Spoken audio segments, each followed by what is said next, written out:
Hi friends, welcome to channel Karthigai Deepam சீரியலாக ரொம்ப சூப்பராக and ரொம்பவே பரபரப்பாக போயிட்டுருக்கு. ஸோ என்ன நடந்துட்டுருக்கா அப்படின்னு பார்த்தீங்கன்னா, நம்ம கார்த்திக் வந்துட்டு சேகர் தான் அந்த போலிச்சாமியார் அப்படின்ற விஷயத்த தெரிஞ்சுக்கிறாருங்க. ஸோ இதை பார்த்தோன்னே அவருக்கு பயங்கர ஷாக் ஆகுது. என்ன சொல்கிறாரு அப்படின்னு பார்த்தீங்கன்னா, இல்லை நீ தானே எல்லாத்துக்கும் காரணம் அண்ட் நீ தானே அந்த போலிச்சாமியார் அப்படின்னு சொல்லிட்டு சேகரை கோயில் வாசலிலே பிடிச்சிடறாருங்க. கோயில் வாசலில் பிடிச்சதோட மட்டும் இல்லாமல் செம்ம அடியும் கொடுக்குறாருங்க. கார்த்திக் வந்து பார்த்தீங்கன்னா செம்ம அடி கொடுத்தோன்னே என்ன பண்ணுறேன்னு தெரியாமல் அவருமே வந்துட்டு இல்லை நான் உண்மையை சொல்லிடுறேன் அப்படின்னு சொல்லி சொல்கிறாருங்க. சரி சொல்லு, உண்மையை சொல்லு, இப்போவே நீ வந்துட்டு யாருக்காக இதெல்லாம் பண்ண, உன்னை யார் இதெல்லாம் செய்ய சொன்னாங்கன்றத முதல்ல சொல்லு, இல்லை நீ உயிரோடவே இருக்க மாட்டே அப்படின்னு சொல்லி பயங்கரமாக மிரட்டுறாருங்க.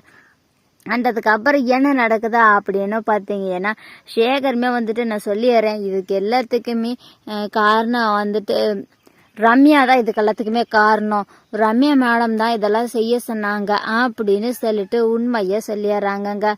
இதெல்லாம் பார்த்தோன்னே கார்த்திக்கு பயங்கர ஷாக் ஆகுது. உண்மையிலே இதை ரம்யா தான் செய்ய சொன்னாங்களா, இல்லை நீ போய் சொல்றியா அப்படின்னு சொல்லி கேட்குறாங்க. இல்லைங்க சார், உண்மையிலே இது எல்லாத்தையுமே ரம்யா தான் செய்ய சொன்னாங்க, எனக்கு இதை பற்றி எதுவுமே தெரியாது அப்படின்னு சொல்லி கார்த்திக் சொல்லிட்டு இருக்காருங்க. கார்த்திக்கிட்ட சேகர் சொல்கிறாரு. சரி அப்படின்னு சொல்லிட்டு கார்த்திக் உடனே போலீஸ்க்கு ஃபோன் பண்ணுறாரு. ஸோ போலீஸுமே அங்கே வராங்க. போலீஸ் வந்தோடனே வந்து பார்த்தீங்கன்னா, அவனை படிச்சுட்டு போங்க, நம்ம தேடிக்கிட்டு இருக்க அந்த ஒரு போலிச்சாமியார் இவன் தான் அப்படின்னு சொல்லி சொல்கிறாங்க. ஆமாம் கார்த்திக், நீங்கள் சொல்கிற மாதிரியே இந்த ஃபோட்டோவில் இருக்கிற மாதிரியே அப்படியே அசலாக இருக்கான் அந்த ஆள் அப்படின்னு சொல்லி போலீஸுமே வந்து பார்த்தீங்கன்னா அவரை பிடிச்சிட்டு போகிறாங்க. அதுக்கப்புறம் என்ன நடக்குது அப்படின்னு பார்த்தீங்கன்னா, அந்த சேகர் சொன்ன வாக்குமூலத்தை வச்சு ரம்யா தான் இதுக்கெல்லாம் காரணம் அப்படின்னு தெரிஞ்ச உடனே என்ன பண்ணுறாங்க அப்படின்னு பார்த்தீங்கன்னா, இப்போவே போயிட்டு அந்த ரம்யாவை அரெஸ்ட் பண்ணிடலாமா கார்த்தி, ஒரு கேஸ் மட்டும் கொடுங்க அப்படின்னு சொல்கிறாங்க.